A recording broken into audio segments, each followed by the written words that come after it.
Baik, assalamualaikum warahmatullahi wabarakatuh. Bagaimana kabarnya anak-anak?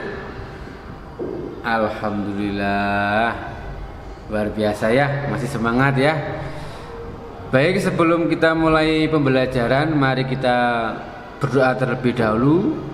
Oke, berdoa mulai. Bismillahirrahmanirrahim. Raditu billahi robba wa bil islami dina wa bi muhammadin nabiyya wa rasula. Rabbi zidni ilma warzuqni fahma. Amin ya rabbal alamin. Jadi sekarang kita mau mempelajari atau Pak Amri mau menjelaskan tentang alat-alat bersuci ya. Alat-alat bersuci. Tujuan pembelajarannya, peserta didik dapat membedakan pengertian bersuci dan membersihkan diri. Peserta didik dapat membedakan jenis-jenis air yang dapat digunakan untuk bersuci ditinjau dari pembagiannya serta hukumnya. Peserta didik dapat membuat kesimpulan tentang benda-benda selain air dan batu yang dapat digunakan bersuci. Baik, sekarang kita mau mulai dari bersuci. Apa itu bersuci?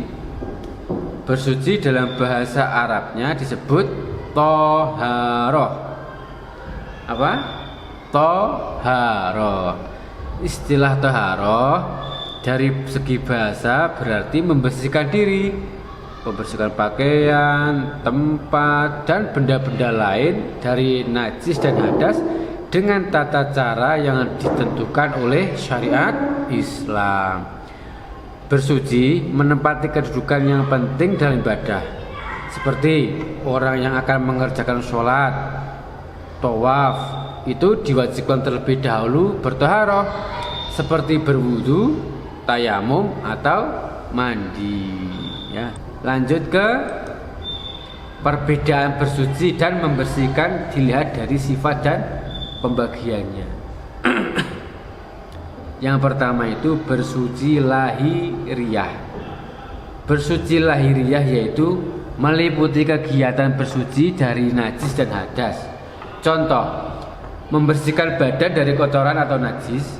Bersuci lahiriah ada dua, yaitu bersuci dari najis dan bersuci dari hadas.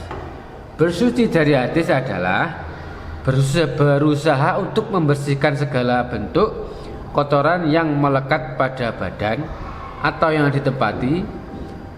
Cara membersihkan sesuai dengan bentuk dan jenis kotoran yang dihilangkan, seperti dibasuh sampai hilang rasa, bau, dan warnanya. Nah, jika bersuci dari hadas adalah menghilangkan atau membersihkan hadas dengan cara berwudu atau mandi, dan cara menyucikannya itu disesuaikan dengan jenis hadas yang akan dibersihkan. Yang kedua, bersuci batiniyah. Bersuci batiniyah adalah membersihkan jiwa dari kotoran batin berupa dosa dan perbuatan maksiat seperti syirik, takabur, hasud, dan lain-lain. Cara membersihkannya adalah dengan bertobat kepada Allah Subhanahu wa ta'ala, berjanji tidak akan mengulangi perbuatan tersebut serta mengikutinya dengan perilaku terpuji dan juga perilaku yang baik dan berjanji tidak untuk mengulangi perbuatan maksiat tersebut ya. Jadi bersuci itu sudah pasti menyertakan perbuatan membersihkan diri, tetapi membersihkan diri belum tentu bagian dari bersuci ya. Kesimpulannya seperti itu. Jadi kesimpulannya adalah bersuci sudah pasti menyertakan perbuatan membersihkan diri, tetapi membersihkan diri belum tentu termasuk bagian dari bersuci. Paham? Jadi gini, kalau kita mau sholat itu sudah pasti bersuci menggunakan air ya, mandi atau tayamum. Nah, Kalau membersihkan diri dari maksiat seperti yang kita lakukan atau yang perbuatan kita itu membersihkan diri secara bertaubat seperti itu, nggih. Paham? Ya. Kita lanjut ke kedudukan air dalam bersuci. Kedudukan air dalam bersuci itu, air ditinjau dari pembagiannya. Yang pertama, air suci dan mensucikan, air suci tetapi tidak mensucikan, air mutanajis, air mustakmal, air musyammas, nggih. Air suci dan mensucikan yaitu air mutlak atau air suci dan mensucikan. Air ini masih murni dan belum tercampur oleh sesuatu apapun dari najis.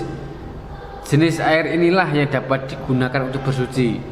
Air dapat digunakan untuk bersuci selama bau, rasa, ataupun warnanya belum berubah. Contohnya, air hujan, air dari mata air laut, air sungai, air sumur, air es, atau air salju, dan air embun. Ya. Air suci tetapi tidak mensucikan.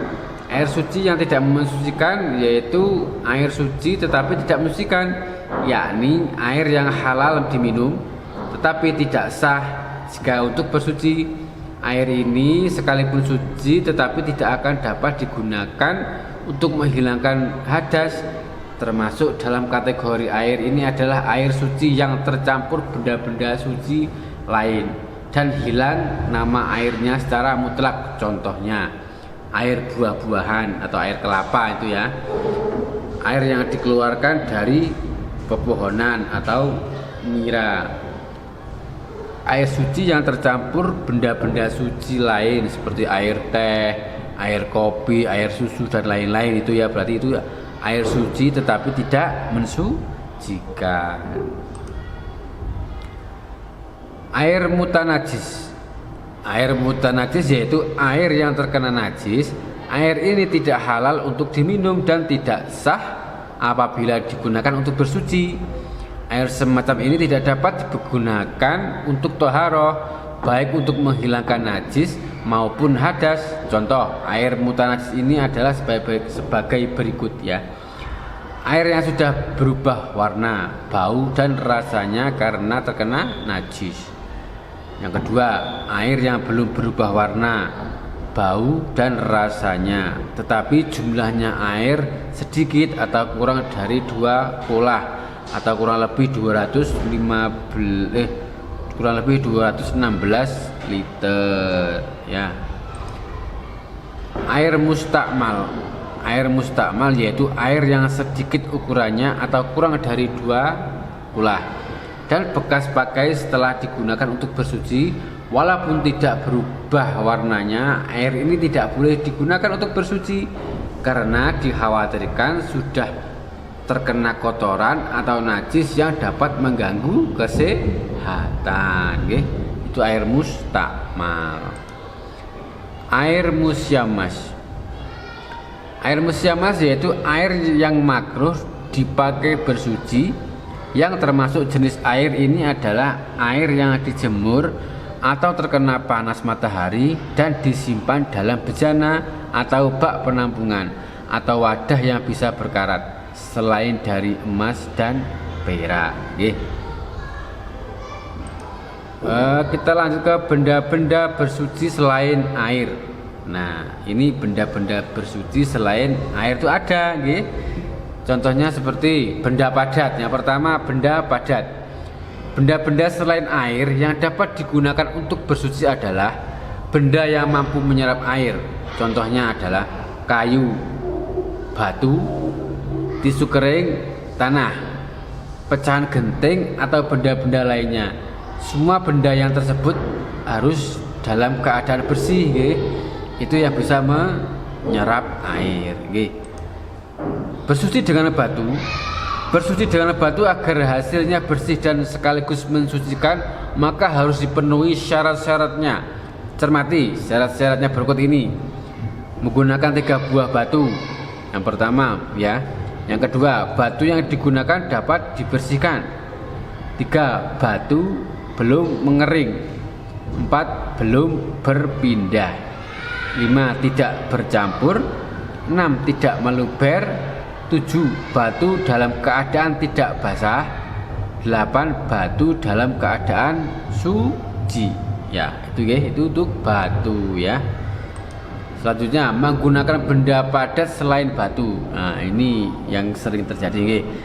Selama belum menemukan air dan batu, kita juga dapat mengamati untuk menemukan benda-benda lain, yaitu tisu, ranting, dan dedaunan. Dedaunan kering yang dapat digunakan untuk bersuci dengan cara mengikuti prosedur atau syariat. Adapun syaratnya, suci, padat dan kering, mampu menyerap, menghilangkan, dan membersihkan. Bukan benda yang dihormati dan sangat dibutuhkan. Itu tentang bersuci. Baik, ini yang Pak Amri sudah jelaskan. Semoga anak-anak bisa memahaminya. Dan tugas dari Pak Amri, besok anak-anak membawa alat-alat bersuci selain air ya. Jadi alat-alat bersuci selain air itu nanti misalnya kita membawa batu, tisu atau ranting. Nah, itu kita contohkan secara nyata nggih. Baik ya, terima kasih. Wabillahi taufiq wal hidayah. Wassalamualaikum warahmatullahi wabarakatuh.